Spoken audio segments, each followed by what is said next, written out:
Have you ever been curious how we got to the identified sites that exist in 192 for HCAs? Have you ever been curious how or why MCAs made their way into the updated gas rule?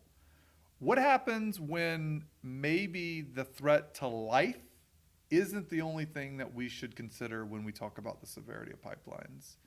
Today, that's what we get into when we talk about two notable incidents, one that occurred over 2 decades ago and one that's a little more recent, both of them having massive implications on the original IMP 1.0, sometimes we like to call it, and our updated gas rule. Hope you enjoy this episode of Pipeline Things.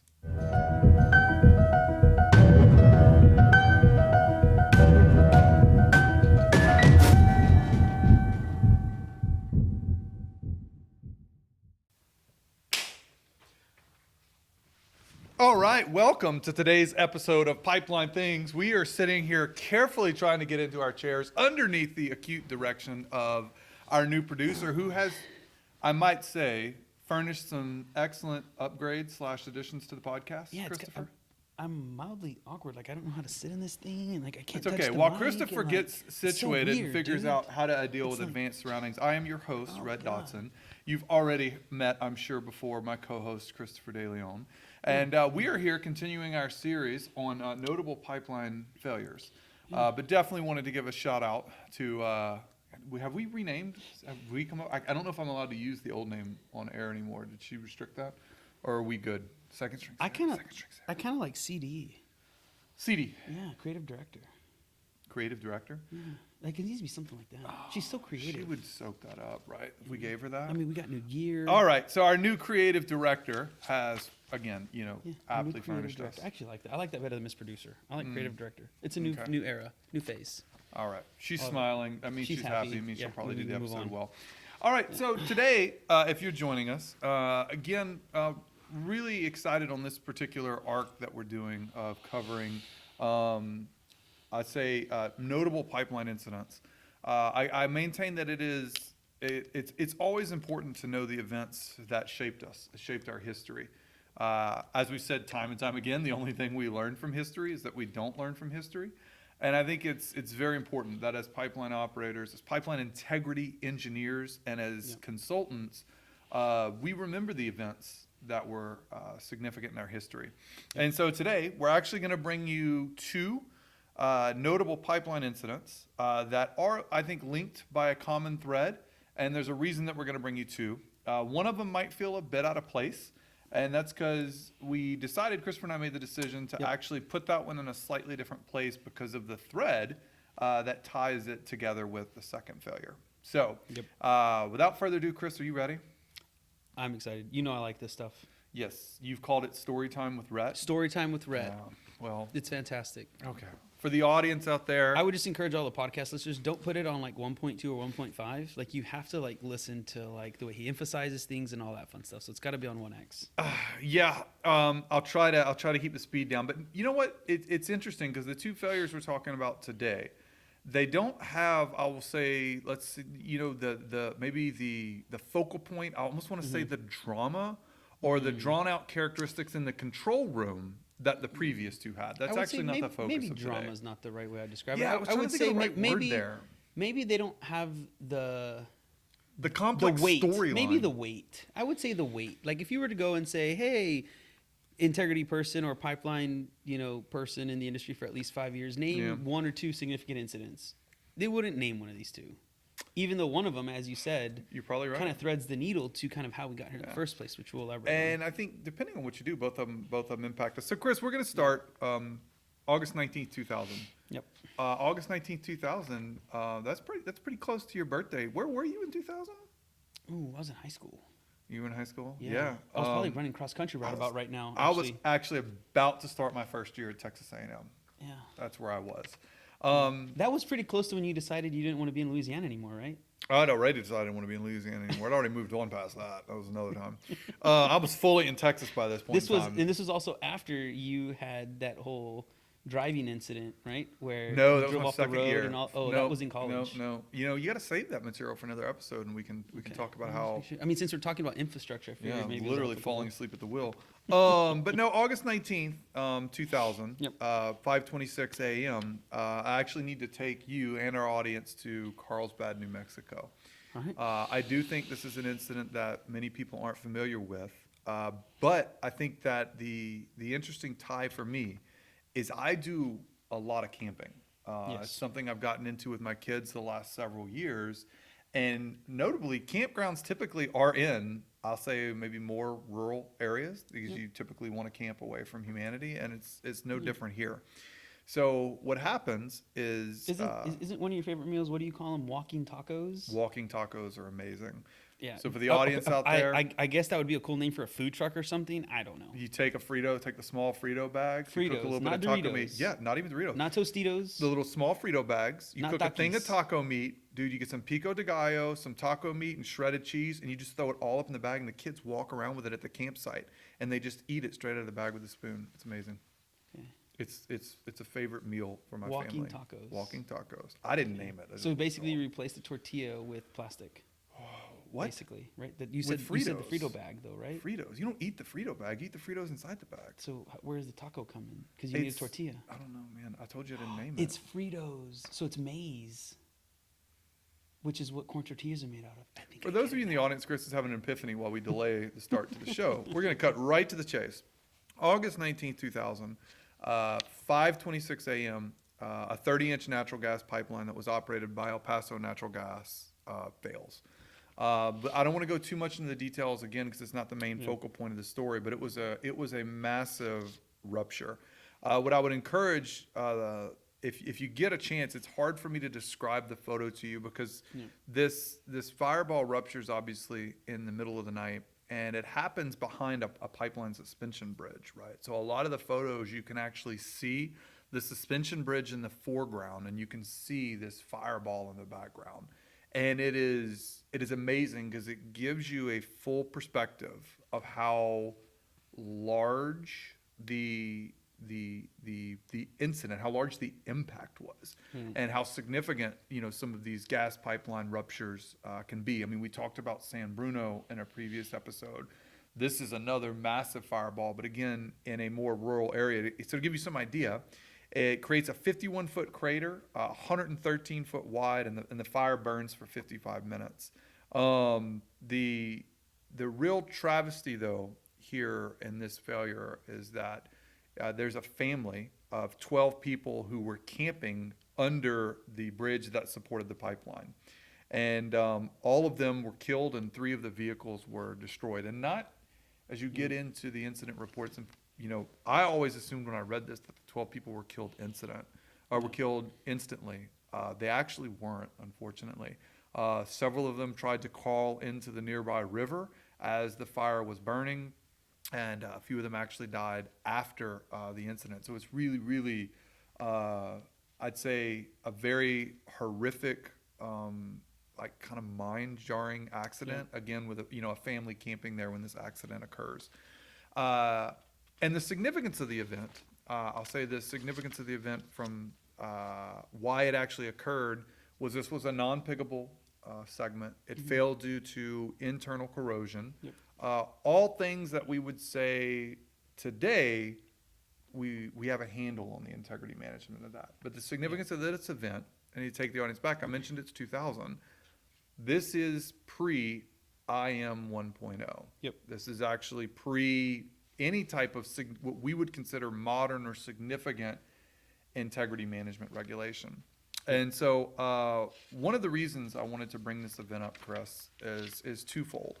After this incident occurs, we see the initial regulations come down from PHMSA. And their statement when they issued the original IM rule was as follows. I'm just going to read it to you verbatim because I think it helps understand why the original integrity rule was written with the focus that it was written with. It says, PHMSA speaking, when we issued the final rule defining these areas, and by these areas they mean covered segments, that's what they're talking about. we agreed that impacts to critical infrastructure could have detrimental impact, but that such impacts would not likely include death or serious injury. A major purpose of the integrity management rule is to focus the highest level of operator attention on those portions of the pipeline that can have the most severe safety consequences, i.e., can cause death and injury. So what we see come out is when the definitions of HCAs and the original rule comes out, there is very much a focus on preventing life, the loss of life and injury. And I'd say, again, if you're not aware or you've ever wondered, for our gas operators out there, when you read the definition of HCAs, they identify HCAs and then they identify identified sites. Yeah, which is where Carlsbad comes in, right? And so, which is where Carlsbad comes in. If you read, again, I'm a big advocate of everybody reading preambles, right? Especially with the new gas regulations that have come out, and there's been some indications that there could be some new liquid regulation, whether it be focused on, CO2 or other things, MPV. The point is, when there's new regulation, I think it's important to read the preamble. You learn a lot about it. And if you do pay attention to, the preamble, what you'll find is PHMSA specifically stated and named this incident and one we've already covered as driving forces for what we call IMP 1.0. And this is the preamble, to be clear to the audience, for the original notice of proposed rulemaking, right? This one is for the new gas rule. Okay, so the preamble to the new gas rule, Yep. And so what we find in the preamble, which is a good nugget, is that both Bellingham, Washington for the liquid side and this one in Carlsbad was where we had significant fatalities around 2000, and they're like, we need to do something about this. And so what you find is it's in the gas side, you get a new subpart in regulation, right? At the time, subpart O, or we'll call IMP 1.0. And subpart O, or integrity management, was really focused on covered segments, i.e. HCAs, right? So we went through this span of, you have certain amount of time to identify your HCAs, develop a baseline assessment plan, and on the gas side, you have until the end of 2012 to assess 100% of all of your HCAs. And so this is kind of where Carlsbad, we feel, had a relevant spot, right? So while the integrity threat was internal corrosion and there's maybe not an ILI component to it, the reason why we wanted to bring it into the fold is it was one of those incidents where it's tragic fatality. As an industry, we didn't put a good light on ourselves. It wasn't our brightest moment. And something needed to be done. And so between Bellingham, Washington, and Carlsbad, we find the birth of Integrity 1.0. Right. And hence HCAs, and in this case, identified sites, right? So if we needed to look at HCAs, i.e. covered segments, where do we find ourselves? And so it's the identified site comes in because if you have an identified site that's in your PIR, they defined it as an outside area or open structure that is occupied by 20 or more people for at least 50 days. And then in parentheses, they put examples, beaches, playgrounds, campgrounds. So that's where you see Carlsbad just explicitly included in regulation. Again, as a direct result, I think, of the, I would say almost like the shock value of it, right? Like Americans, people, we don't like to see those types of things happening around pipelines, right? So that incident in particular had a very direct impact, like explicit impact on code, if you will. Yeah. I think the significance you mentioned, there isn't an ILI component, but it was a non-pickable segment. They were, we didn't go into details on why the corrosion wasn't found and some of the other things, because I think it's less applicable today. But it's fair to say that the region would have been identified as an identified site, which means it would have fallen underneath the rule that came afterwards, which means that inline inspection could have been a means by which the integrity of that site was managed. If it was pickable. But if it was made pickable. Even though they still could have done some kind of DA program where they could have understood that there was incidents that happened in the corridor that you could then integrate and find. But I think, again, with our audience generally being people who are focused on pipeline integrity, a big takeaway that if anybody's ever worked with us on our team in some kind of training capacity, I've always been big on understanding consequence, right? And I don't just mean quantitatively. I mean qualitatively sufficient, right? If you get a data set, I've always been big of understanding if it's on the gas side, what's your class location, right? What's your HCA, right? And I often quiz people a bit in saying, what is an HCA? What defines an HCA, right? What defines an identified site? What's the difference between class locations and an HCA? And now we have some new language we're going to introduce in this podcast. But I do think that's really important, right? In understanding why these things matter. Because integrity engineers, we're trying to protect human life, the environment, and operations. And, you know, again, I read that statement to you earlier about PHMSA's intent because it ties directly into the second failure we're going to talk about today. And they focused attention on the areas that had the most severe safety consequences, namely death and injury. But PHMSA's also made it clear in later statements, we intended you to do it in HCAs first and then do it everywhere else after, right? Like PHMSA has made that statement publicly multiple times. We did not intend for integrity management to stop at HCAs as we defined them and laid out in regulation in 2003. It's a great point, right? So unfortunately, what we've seen in the U.S. is that we need failures to kind of have shifts in our safety culture, unfortunately. Yeah. And I use the word safety culture, not just integrity, right? Because when you think of integrity, often, unfortunately, it is tied to regulation, which means compliance, right? Which means I can do it here and you didn't tell me to do it over there, so that's why I didn't, right? Whereas in this case, like we said, you have Bellingham, Washington, you have Carlsbad, you have people dying, this is fatalities, there's significant injuries, independent of location. One is clearly an HCA, one maybe depending on how you want to talk about it. But the idea was it's let's get something going. And like you said, PHMSA was very clear. Our goal is you're going to start here, and as you learn and mature your plan, your integrity management plan or program in the broader scheme of things, you should be seeing this on other parts, right? And part of that, and I know the mega rule is important, you know, we don't want to necessarily completely separate them, and that's why we begin to see part of what we're going to talk about in the second failure, right? Is how they really said, okay, fine. What has happened between roughly 2000s and the new gas rule that we need to make sure we incorporate in what we're going to call IMP 2.0? So let's fast forward to December 11th, 2012. So we are over 12 years later. And Chris, we're going to be dealing with another non-pigged pipeline. Let's call it that. I don't want to use the term non-piggable because at the time of the failure, it had actually been made piggable, but it had not been inspected. Not been inspected, non-inspected pipeline. ILI. So on December 11th, 2012, there was a 20-inch natural gas transmission pipeline operated by Columbia Gas Transmission, and it ruptures about 106 feet west of Interstate 77 near Sissonville, West Virginia. So Sissonville becomes what this failure is coined. And, you know, again, a lot of the previous storyline that you see in the failures isn't here on this one. Emergency response and medical response are on point. This failure happens at 12:41, so it's literal million of the day. The Gas Control Center is aware of the failure and identified it as being associated with their system less than 15 minutes after the failure occurs.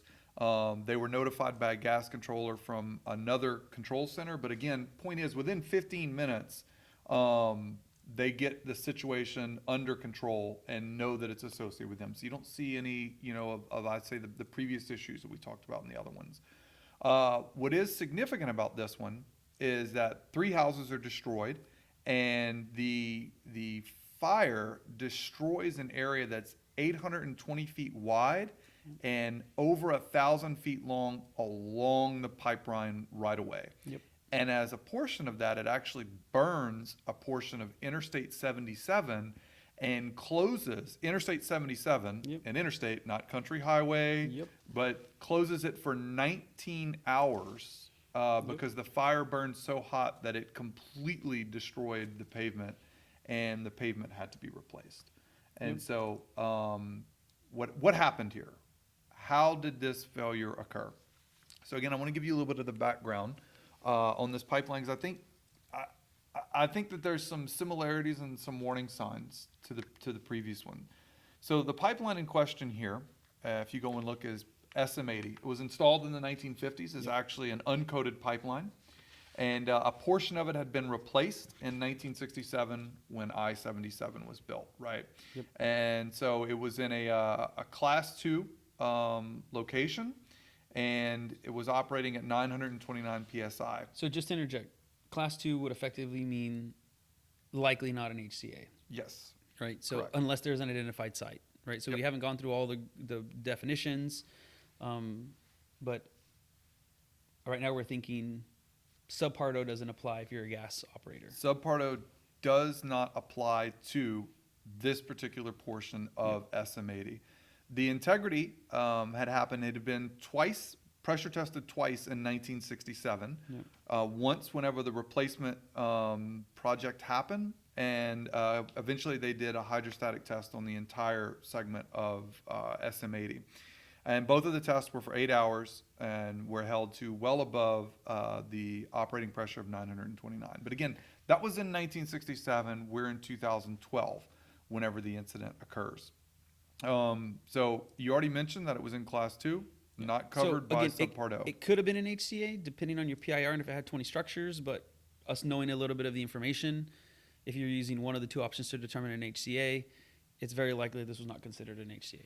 Right. So it's interesting. In the report, the NTSB report actually calls it out specifically that way. Yeah. And as a result of not being in an HCA, it wasn't required to be assessed by inline inspection or any other assessment method. Yeah. So basically it's, let's say, off the radar, if you will, for required integrity assessments, one of the three methods. Yeah. But what's interesting about this line is it wasn't the only line in the right-of-way. There were two other adjacent, larger diameter lines. There was a 26 and a 30-inch line that were nearby that were both designated to be in HCAs, and they had both previously been inspected with ILIs, and both had a history of corrosion damage within this area with repairs that had happened within 500 feet. That's how the NTSB report defined it. As they said, hey, you have these two sister lines. Both had corrosion issues. Both had corrosion issues that had been repaired within 500 feet, but you took no action on a pipeline of comparable age, everything else, all things being similar, opposite diameter, they're essentially the same pipeline, and you took no action on them, right? And so that's kind of what the NTSB report hones in on, which is, by all accounts, this pipeline looked like the two next to it, minus the diameter of them, and it had a failure.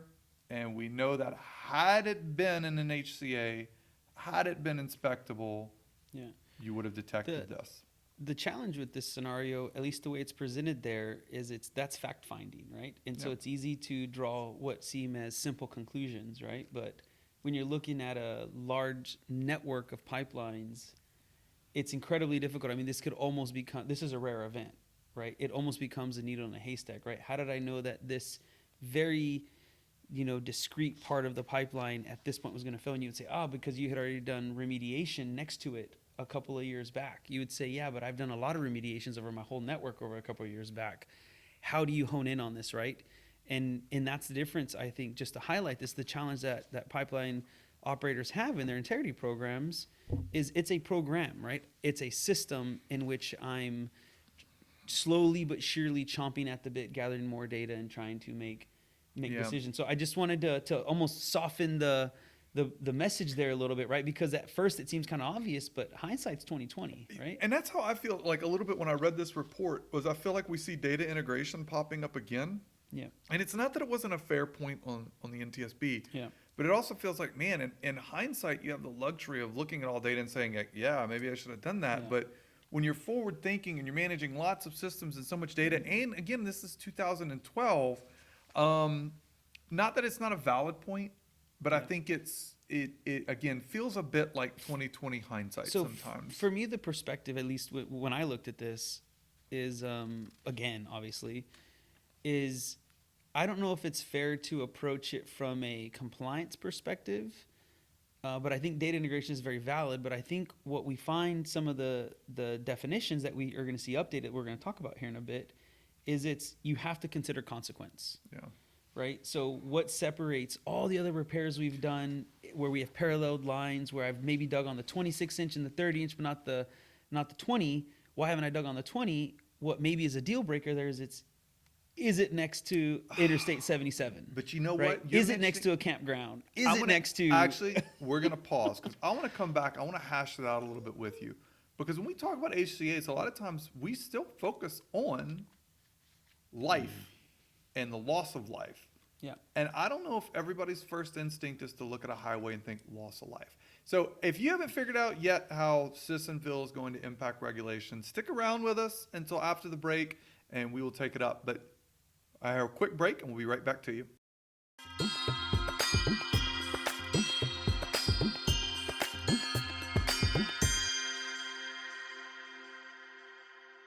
All right, so welcome back. So Chris, right before the break, you mentioned that you always talk about looking at consequence, Yep. right, in relation to things. I Not thought that was always. interesting. I mean, yeah, it's helpful to do that, right? It's helpful to do that, but It's I a think what's discriminator. interesting here is that we often focus on buildings and structures. That's our natural inclination.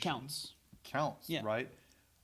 In this particular situation, Yeah. there was no loss of life, but Mm-hmm.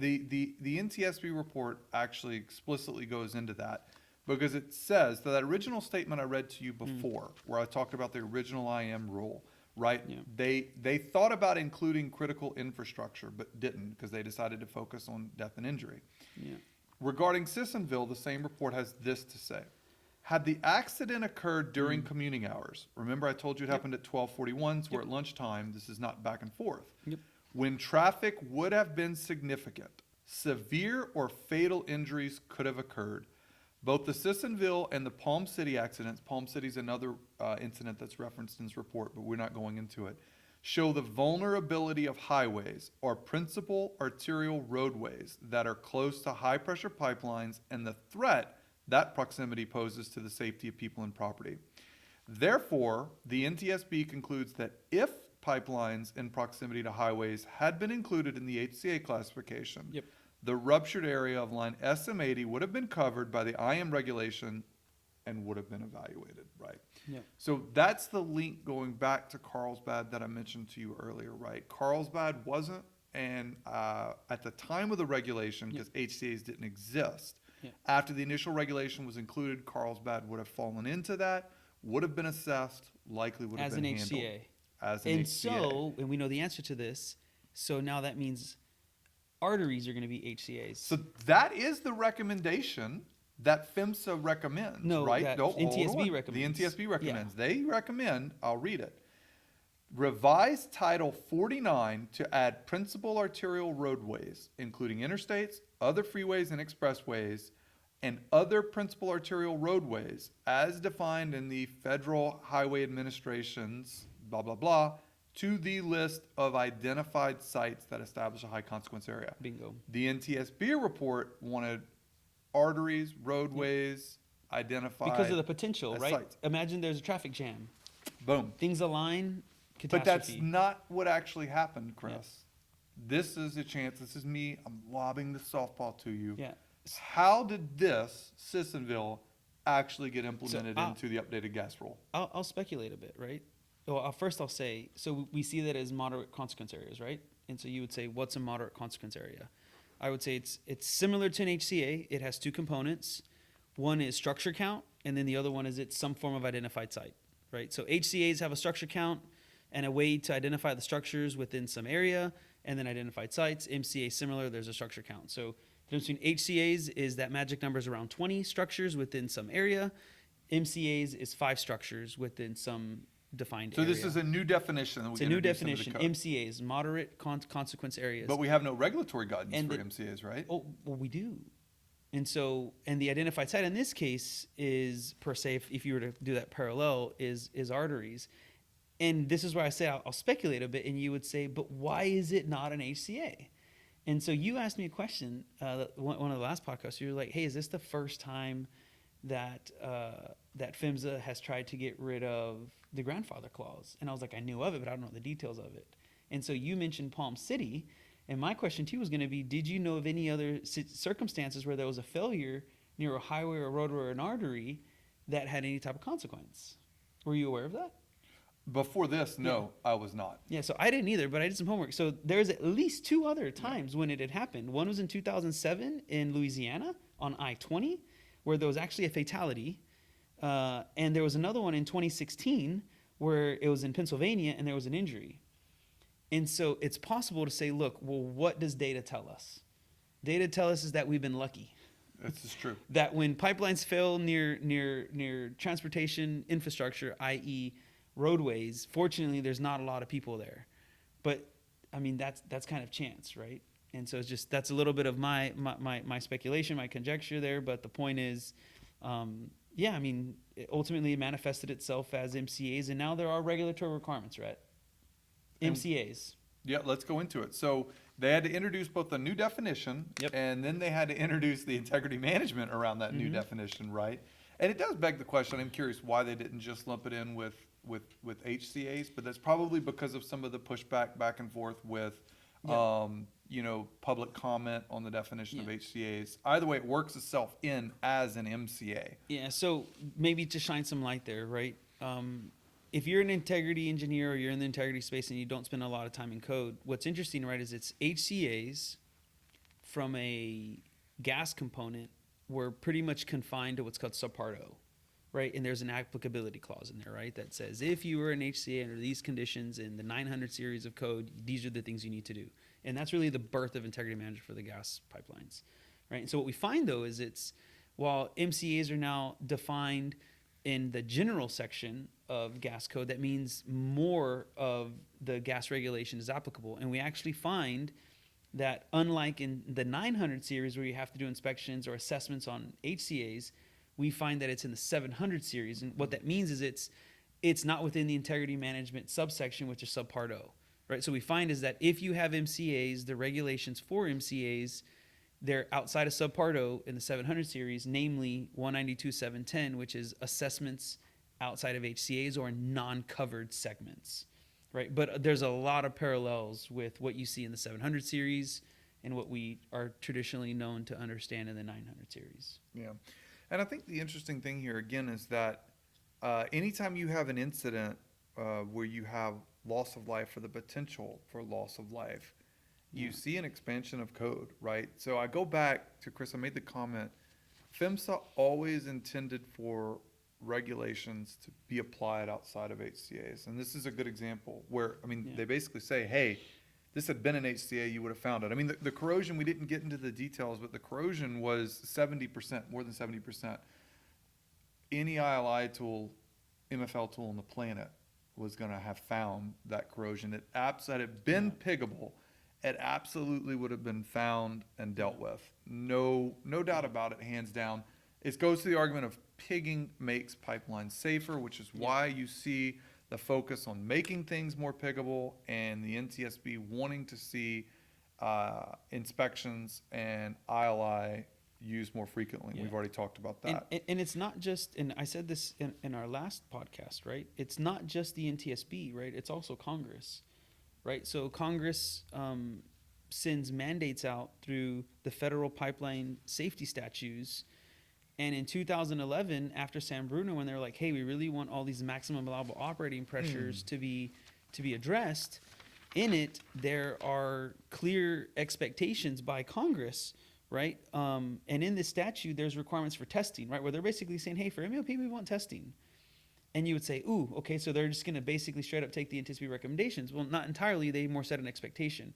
And the expectation was it's in testing, they want alternative methods to hydro testing, namely inline inspection, right? So we said that the last time, and we just keep driving that, right?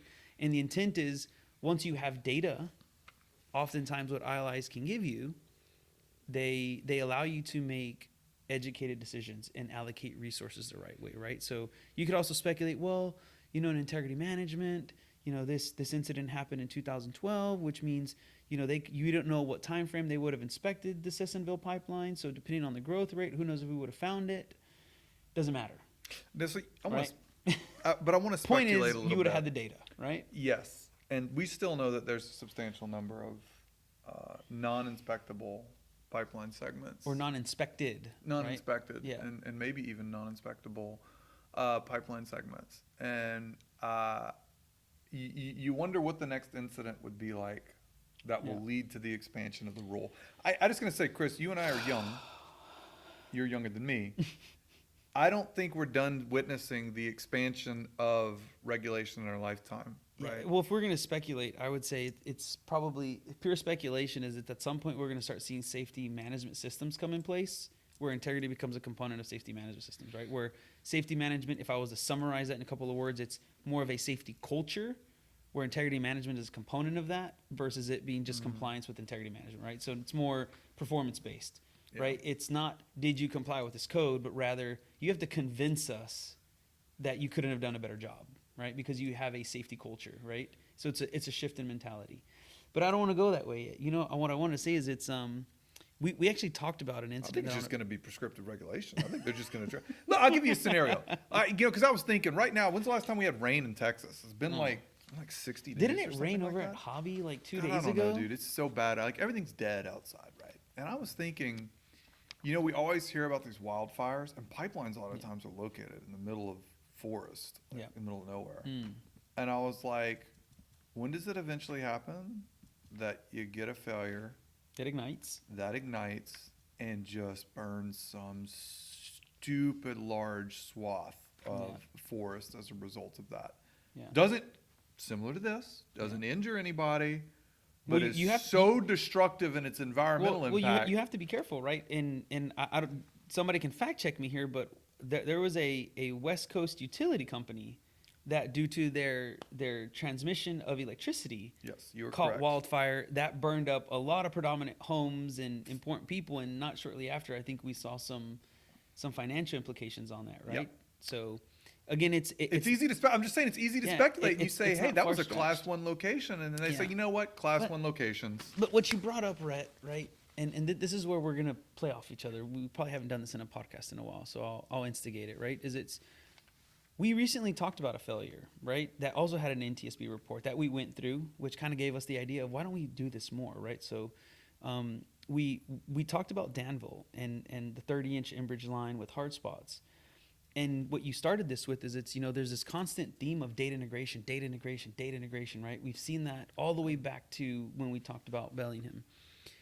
And what I would say is at some point, our integrity management plan, we need to take advantage of geodatabases, IMU data. You know, you and I, we love the value of IMU data.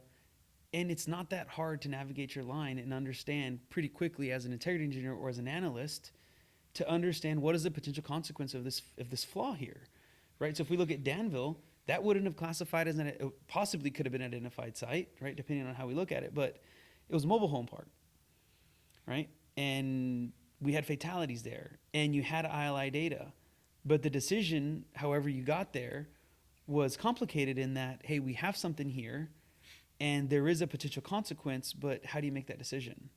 Right. And so for me, I think my plug there is we keep seeing this recurring opportunity for data integration to solve challenges, but there's an infinite amount of data that we can integrate. So what I would kind of propose, or one of the themes that I like to do when we're looking at stuff as consultants is, if you have IMU data, where is this stuff? Right. Pull up Google Earth. Sorry, Miss Producer. Hit the mic. Called her Miss Producer. Yeah, sorry, creative director. But There you throw it on Google Earth. Throw it. Use the GPS and find out where this stuff is. Right. So it's located in the middle of a national forest nowhere.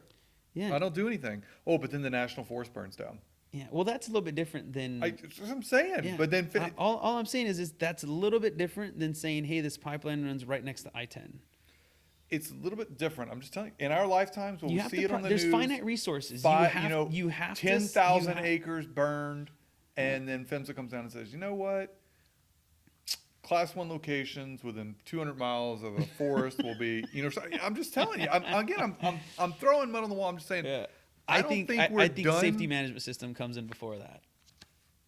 Can we place a long-term bet? Is this one of those things where we throw a $20 Put it bill on the and rip it in half and see board. what happens? Isn't it fantasy football season? Put it on the board. Yeah, so. But anyways, again, the whole point of that is it's, for sure lesson learned is if you have IMU data, plot this stuff on a map, walk the line on your GPS, and start trying to understand what are potential consequences here. More literal versus potentially just keeping your assessment to spreadsheets, to software programs that are running calculations, even probabilistics. Put this stuff on a map, find out where it is, and integrate data, ensuring, what if I lived here, right? What if this was my mobile home, or my mom lived there? What if I had to drive on that freeway every I have to drive single on day that to freeway. work? Absolutely.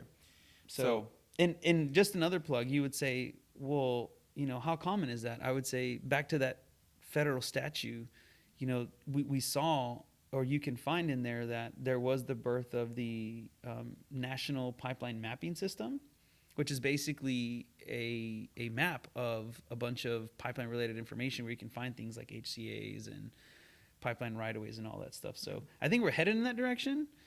But just a little plug for that collaboration between GIS and geospatial related information and making integrity-based decisions. Absolutely. So, Chris, I think it's a good place to go ahead and wrap it up. So I think, again, Sissonville doesn't have all of the action associated with some of the other ones, but really, thankfully, I would say, because unfortunately Carlsbad did. What I really hope to drive home is that when a failure happens and it has consequences, it often drives regulation. We see that both in Carlsbad and Sissonville.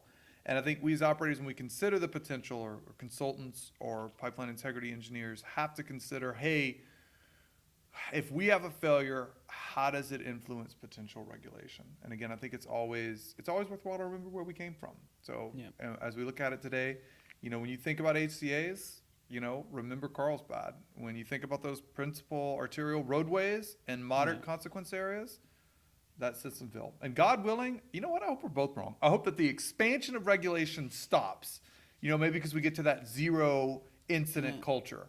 But until then, we always have to be aware. We have the right initiatives, right?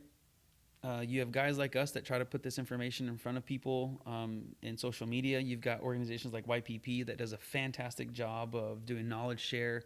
You have PPIM, IPC, all these conferences, AGA's biannual exhibition, lots of information out there, right? So, ultimately, it's up to us, the listeners, right? Everybody who's listening to the podcast to say, you know what? If I'm ultimately responsible, I'm going to ask more questions. I'm going to challenge the norm.